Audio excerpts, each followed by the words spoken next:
पुत्र कार्तिकेय, इस असुर के उदर को फाड़कर अपने पिता के सखा श्री कृष्ण को मुक्त कराओ पुत्र।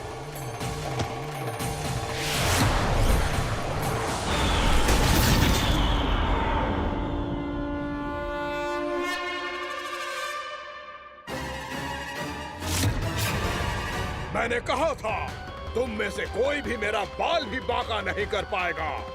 तुम देवताओं का तो सामर्थ्य ही क्या, स्वयं देवों के देव महादेव भी मेरा कुछ नहीं बिगाड़ पाएंगे। कृष्ण को अपने उदर में ही पचा जाऊंगा मैं।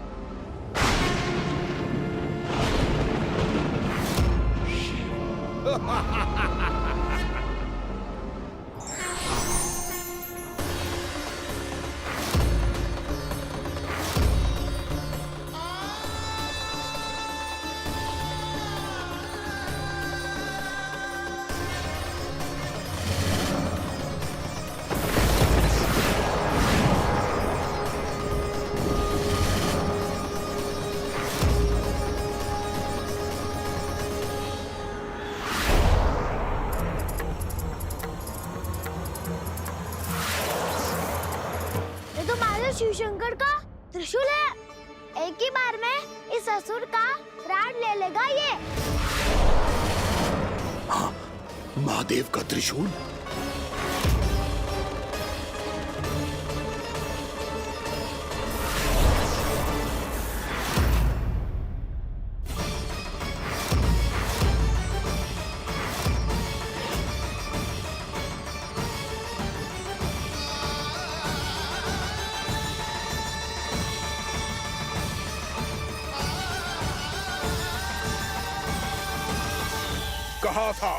कहा था मैंने, स्वयं महादेव भी मेरा कुछ नहीं बिगाड़ सकते। अजय हूं मैं, अजय।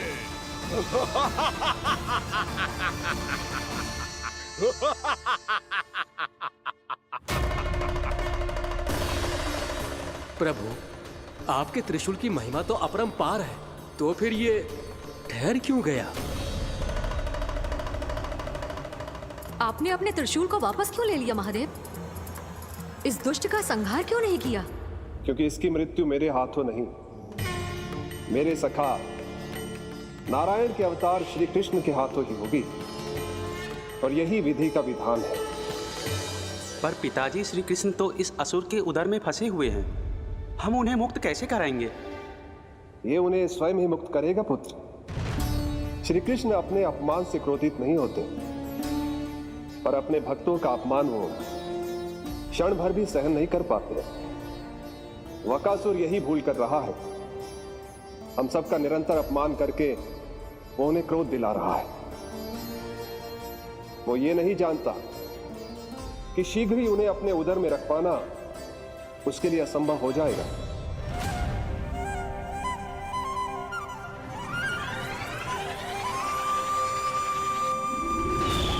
क्या हुआ महादेव, पराजित होकर भी मुस्कुरा रहे हैं? पर अब तो महादेव कहलाने के भी योग्य नहीं रहे आप। असफल देवताओं की इस अयोग्य सेना को लेकर चले जाइए यहाँ से। ना ये मेरा सामना कर सकते हैं और ना ही आप।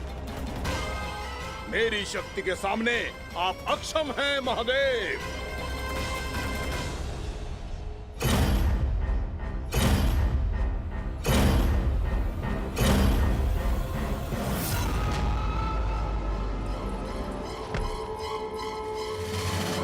सुधा, जिस दुष्ट ने मेरे लल्ला को निगलो है ना, भीतर से जलेगो, छटपटाएगो, पीड़ा से कराएगो।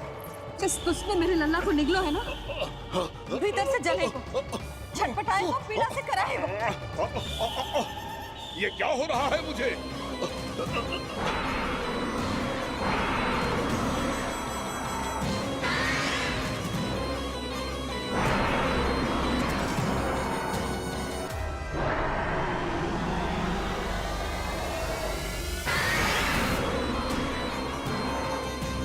मुझे ऐसा क्यों लग रहा है जैसे भीतर से जल रहा हूं मैं। ये क्या हो रहा है मुझे?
हे प्रभु, मैंने ऐसे कौन से कुकर्म किए थे कि मुझे ऐसी मृत्यु प्राप्त हुई? और ऐसे कौन से सुकर्म किए थे कि आपके हाथों से मुझे मोक्ष प्राप्त हुआ है प्रभु? में स्मरण करो, हे जरीफ की पुत्र बकासुर। स्मरण करो, कैसे अपने पिता की तरह अभिमान से भरे हुए थे तुम। स्मरण करो, कैसे हमें पराजित करने के लिए पूरी सृष्टि को संकट में डाल दिया था तुमने, और हमें विवश होकर पराजय स्वीकार करनी पड़ी थी। स्मरण करो, कैसे तुमने देवराज इंद्र का छत्र चुरा लिया था। पर यह सब भी पर्याप्त नहीं था बकासुर। तुम्हारे पापों का घड़ा तब भरा था जब तुमने देवी गंगा के जल में साधना करते हुए जजाली मुनि की तपस्या में व्यवधान डाला था।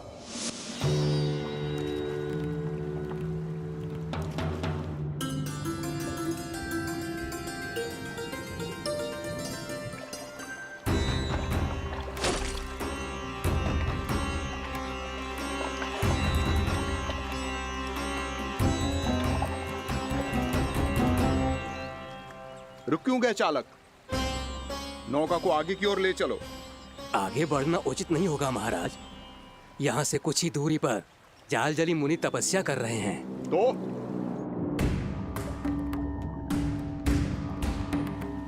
मेरे मत्स्य आखेट के क्षेत्र में इसने तपस्या करने की भूल की है। मेरे ही राज्य में मेरा कोई क्षेत्र मेरे लिए वर्जित हो, यह मुझे स्वीकार नहीं है। आपने पर्याप्त मत्स्य आखेट कर लिया है महाराज।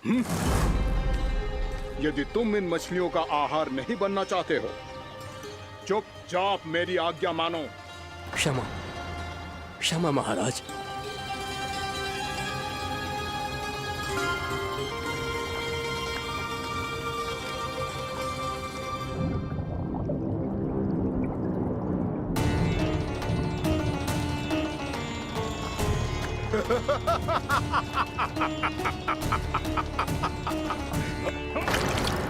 मुनिवर, रक्षा कीजिए, रक्षा कीजिए मुनिवर। हमारे प्राण बचाइए मुनिवर, मुनिवर हमारे प्राण बचाइए।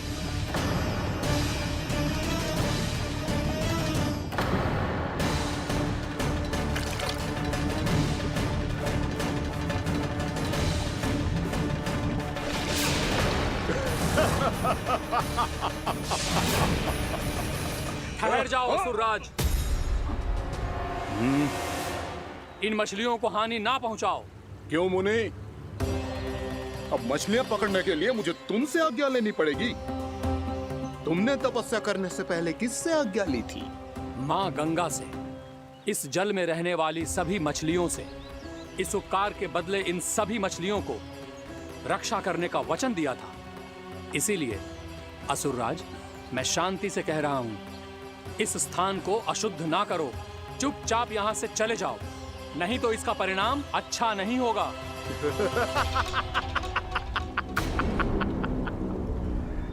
तुम जिन देवताओं की तपस्या कर रहे हो ना मुनि, उन्होंने भी मेरा कुछ नहीं बिगाड़ पाया था, और तुम मुझे धमकी देने का दुस्साहस कर रहे हो।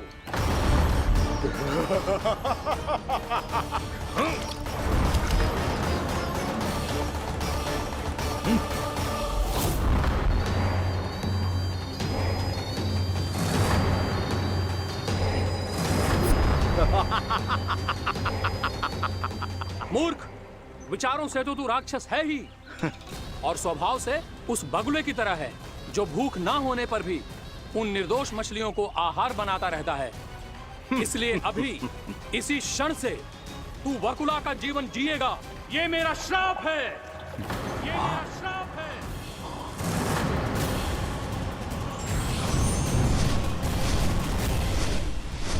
श्राप पाने के बाद तुम्हें आभास हुआ कि तुमने कितना बड़ा अपराध किया था, और तब तुम जजाली मुनि से क्षमा याचना करने लगे। तुम्हारे अपराध बोध को जानकर मुनि श्रेष्ठ शांत हुए और उन्होंने तुम्हें वरदान दिया। श्राप से मुक्ति का एक ही मार्ग होता है असुर, पश्चाताप।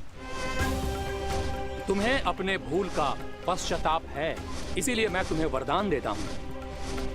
तुम्हें मेरे श्राप से मुक्ति अवश्य मिलेगी।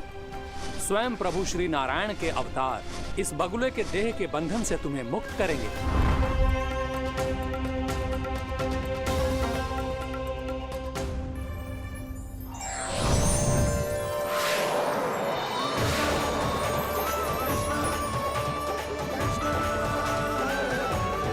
प्रणाम स्वीकार करें प्रभु।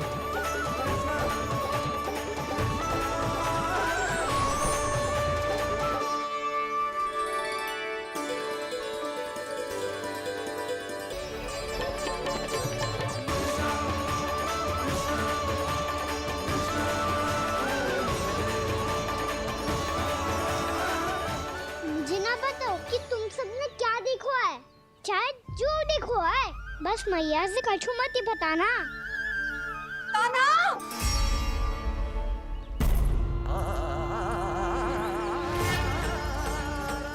कान्हा! मेरा लल्ला!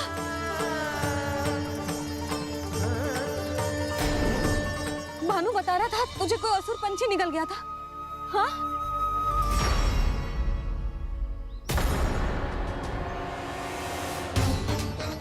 हे नारायण, ये क्या है?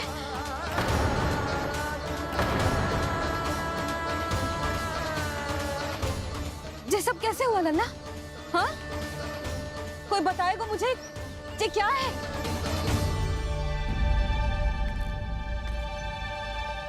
श्रीधामा, मधुमंगल, चिची को सब कुछ बता दो। ये असुर पक्षी मुझे निगलने वाला था रानी भाभी, तभी अंतिम क्षण में कान्हा ने आके मुझे बचा लियो। और ये असुर पक्षी ने कही कि यह है वृंदावन का राजकुमार, नंदराज का लल्ला। इसके होते कोई भी वृंदावन वासियों को हानि ना पहुंचा सकते। रानी भाभी, कान्हा ने अपने प्राणों की चिंता ना करी और इस क्रूर राक्षस से भिड़ गयो और इस राक्षस पक्षी ने इसे निगल लियो। इतना पर्याप्त है भोला काका, सब कुछ बताने की आवश्यकता नहीं है। ये सब देख के सारी बालक मंडली इतनी व्याकुल हो गई कि सबने अपने प्राण अर्पित कर दिए और इस असुर पक्षी से कहे कि हमें खा लो और हमारे सखा को छोड़ दो। इन बालकों का पराक्रम देख के सभी देवतागण यहाँ आ गए और उनके हृदय भी पिघल गए और उन्होंने इस राक्षस पक्षी से युद्ध करके इसे मार गिराया। देवताओं के राजा इंद्र के वज्र का प्रहार तो मैंने अपनी आंखों से देखा है ताई जी। और फिर उसके बाद अग्निदेव ने अग्निवस्त्र का प्रहार किया। जय ना काकी, वरुण देव, कार्तिकेय, यमदेव सबने मिलके युद्ध किया इस राक्षस से। कहा था अभी मत बोलना। अरे सब मिलके फंसा दोगे मुझे। हमारे शिव शंकर भी आए थे छोटी माँ। जाओ आप भी। बाबा साईता। मुझे लगता है कि ये कान्हा भी इन्हीं देवताओं में से एक है। संभव तो है चीची। स्मरण है, पूतना और तृणावर्त के आक्रमण के समय भी ऐसा ही हुआ था। सभी राक्षस मारे गए थे, पर अपने कान्हा को एक खरोच तक न आई थी। हाँ जीजी, मुझे लगता था कि श्री नारायण की विशेष कृपा है हमारे कान्हा पे, पर अब तो देख के लग रहा है कि हमारा कान्हा ही स्वयं श्री नारायण है। या फिर उनका अवतार है ये। अरे बस करो तुम सब, ऐसा कछु ना है। अरे जितनी बात सुनी है उससे तो यही लग रहा है कि कान्हा देवताओं और असुरों की युद्ध के बीच में फंस गया था। उसका इस सब से कोई लेना देना ना है। तो फिर इसके तन पे एक भी खरोच क्यों ना आया नंदराज? हाँ,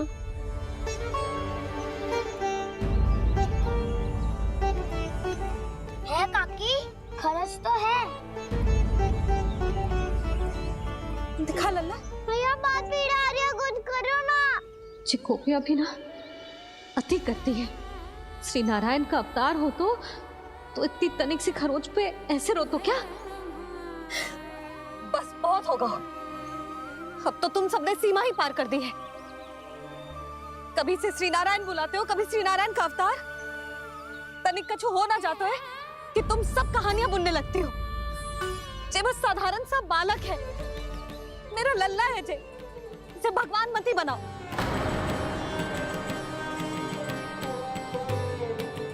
और तू, क्या आवश्यकता थी तुझे यहाँ आने की? हाँ? वो भी मुझे बिना बताए। मेरे साथ छल करके आए हो तू। अब तू घर चल, ऐसा दंड दूंगी ना कि मैया बहुत पीड़ा हो रही है। मैया बहुत पीड़ा हो रही है मैया। हाँ लल्ला, तू घर चल, मैं तुझे औषधि लगा दूंगी। हल्दी का लेप लगाऊंगी ना, झट से ठीक हो जाएगा। चल चल।